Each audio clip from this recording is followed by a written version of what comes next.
दोस्तों, भारतीय रुपए को मजबूत बनाकर एक ग्लोबल करेंसी के तौर पर स्थापित करने के लिए भारत ने पिछले कुछ महीनों में काफी बड़े कदम उठाए हैं और अब इसका असर हमें साफ दिखने भी लगा है। क्योंकि जहां कुछ साल पहले तक भारतीय रुपए में व्यापार ना के बराबर किया जाता था,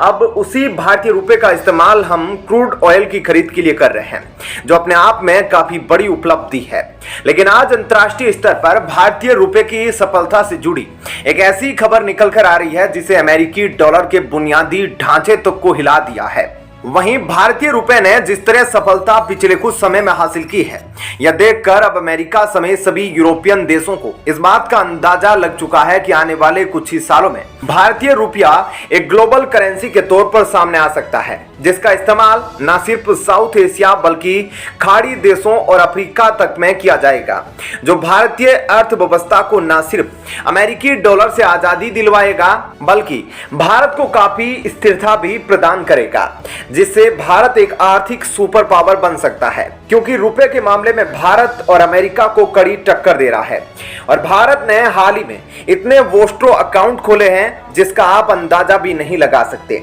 और कई देशों के साथ भारत सीधे तौर पर रुपए में ट्रेड कर रहा है। ऐसे में क्या है पूरी खबर, चलिए, और वे देश कौन से हैं जिनके साथ भारत सीधे तौर पर रुपए में ट्रेड कर रहा है, इन सब बातों के बारे में अब आपको विस्तार से बताते हैं। दरअसल हाल ही में आई एक लेटेस्ट रिपोर्ट से इस बात का पता चला है कि पिछले 6 महीनों में ही स्पेशल रुपी वोस्ट्रो अकाउंट की संख्या 50 तक पहुंच गई है, जो अंतर्राष्ट्रीय व्यापार को भारतीय रुपए के जरिए करने के मामले में सबसे महत्वपूर्ण कड़ी है। क्योंकि वोस्ट्रो अकाउंट के जरिए ही भारत रूस समेत विश्व के 7 अतिरिक्त देशों के साथ भारतीय रुपए में व्यापार कर सकता है। आपको बता दें कि यह 50 वोस्ट्रो अकाउंट भारत ने Russia, Malaysia, Singapore, Mauritius, Sri Lanka, Myanmar, Israel और जर्मनी के साथ खोले हैं। यह 50 अकाउंट अंतर्राष्ट्रीय स्तर पर भारतीय रुपए का प्रभाव और फ्लो बढ़ाने में मदद करेंगे, जिससे हम ज्यादा देशों के साथ अपनी लोकल करेंसी में व्यापार कर सकते हैं।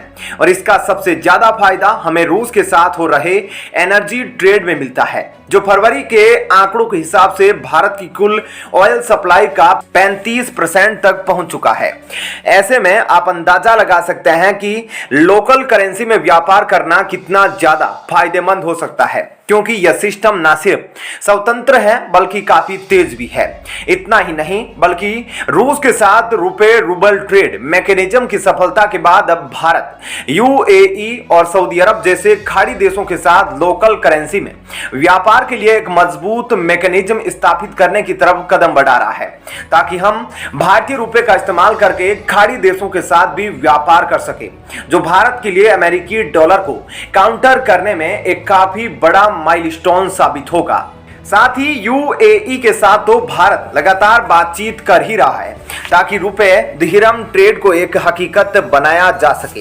क्योंकि यूएई के साथ भारत का द्विपक्षीय व्यापार लगभग 90 अरब डॉलर तक पहुंच चुका है और अगले 5 सालों में दोनों देशों का on oil trade 100 billion dollar को पार कर जाएगा, जिसके दौरान अगर भारत ने यूएई के साथ लोकल करेंसी के व्यापार के लिए कोई बड़ा समझौता कर लिया तो यह दोनों देशों के द्विपक्षीय संबंधों को काफी ज्यादा मजबूत कर देगा। ऐसे में आप इस बात का अंदाजा लगा सकते हैं कि भारत का रुपया कितनी तेजी से आगे बढ़ रहा है और यह डॉलर को कड़ी टक्कर देने में लगा है। वहीं इकोनॉमी के क्षेत्र में भारत को जिस तरह से लगातार सफलता हासिल हो रही है, ऐसे में इस बात में कोई शक नहीं कि आने वाले 10 से 20 सालों में भारत एक आर्थिक सुपर पावर के तौर पर सामने आ सकता है। तो दोस्तों, ऐसे में इस खबर के बारे में आपकी क्या राय है, हमें कमेंट करके जरूर बताएं। और अब आपको बताते हैं ऐसी ही एक और बड़ी खबर।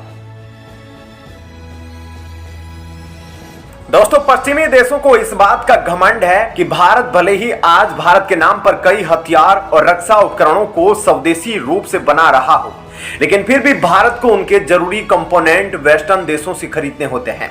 और अगर उन्होंने भारत को इसकी सप्लाई बंद कर दी तो भारत के लिए काफी बड़ी परेशानी खड़ी हो जाएगी, क्योंकि हम जिस क्वालिटी के प्रोडक्ट का इस्तेमाल करते हैं वैसी क्वालिटी हर देश हमें उपलब्ध नहीं करा सकता, जो हमेशा से भारत के लिए आत्मनिर्भरता में सबसे बड़ी चुनौती बनी हुई थी। लेकिन अब भारत ने इन सभी पश्चिमी देशों को मुंहतोड़ जवाब देते हुए फाइटर जेट में लगने वाले एक बेहद ही कंपोनेंट इक्विपमेंट को स्वदेशी रूप से बनाने का ऐलान कर दिया है, जो ब्रिटेन के लिए भारत की तरफ से अब तक का सबसे बड़ा झटका होगा, क्योंकि हम जिस इक्विपमेंट की बात कर रहे हैं उस क्षेत्र में ब्रिटेन का एक तरफा राज है। लेकिन अब भारत ब्रिटेन की इसी डोमिनेंस को खत्म करने के लिए धीरे धीरे अपने कदम बढ़ाने जा रहा है, जिसने सभी पश्चिमी देशों को भारत की बढ़ती क्षमता से परेशान कर दिया है। ऐसे में क्या है पूरी खबर, चलिए अब आपको इसके बारे में विस्तार से बताते हैं। दरअसल दोस्तों, हिंदुस्तान एरोनॉटिक्स लिमिटेड यानी कि HAL अब फाइटर विमानों की इजेक्शन सीट की इंडस्ट्री में एक जबरदस्त एंट्री करने वाली है, जो इजेक्शन सीट के क्षेत्र में ब्रिटेन का दबदबा पूरी तरह से खत्म कर सकता है, क्योंकि फिलहाल विश्व में इस्तेमाल होने वाले ज्यादातर इजेक्शन सीट ब्रिटेन की कंपनी मार्टिन बेकर बनाती है। यहां तक कि भारत के तेजस विमानों में भी इसी कंपनी के इजेक्शन सीट्स का इस्तेमाल किया जाता है। लेकिन अब भारत इस इंडस्ट्री में सब कुछ बदलने के लिए अपनी योजना को तेज कर रहा है।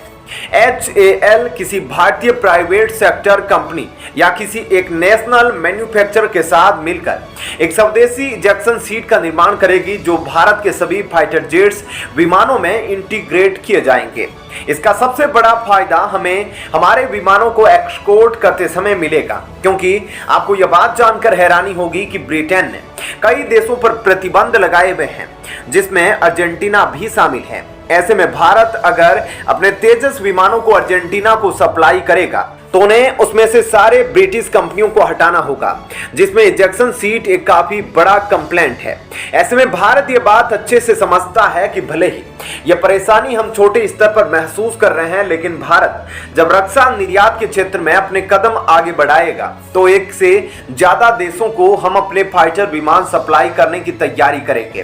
तब ऐसे में ब्रिटिश और फॉरेन कंप्लेंट भारत के लिए एक बड़ी समस्या बन सकते हैं, क्योंकि आखिर भारत अपने हर विमानों में से छोटे बड़े कंपोनेंट को रिप्लेस करते नहीं रह सकते, जिसके लिए भारत को इनका स्वदेशी अल्टरनेटिव वक्त रहते खोजना होगा, ताकि हमारे विमान सही मायनों में स्वदेशी बन सके और आगे जाकर भारत का निर्यात कर सकेगा। ऐसे में भारत को ना सिर्फ किसी देश की परमिशन लेनी होगी और ना ही इनमें से किसी कंपोनेंट को रिप्लेस करना होगा। इसके अलावा अगर भारत द्वारा बनाए जाने वाले इजेक्शन सीट की बात की जाए तो भारत एक इजेक्शन सीट को विकसित करना चाहता है, जिसकी सबसे बड़ी खासियत तो यह होती है कि यह सीट 0 एल्टीट्यूड और 0 स्पीड पर भी काम कर सकती है और अपनी श्रेणी के दूसरे इजेक्शन सीट के मुकाबले काफी बड़ा एडवांटेज देता है। इसी के साथ भारत जो इजेक्शन सीट विकसित करेगा उसे 48 किलोग्राम से लेकर 101 किलोग्राम तक के पायलट को ध्यान में रखकर विकसित किया जाएगा, जो मेल और फीमेल दोनों ही पायलट्स के लिए काफी सुविधाजनक होगा।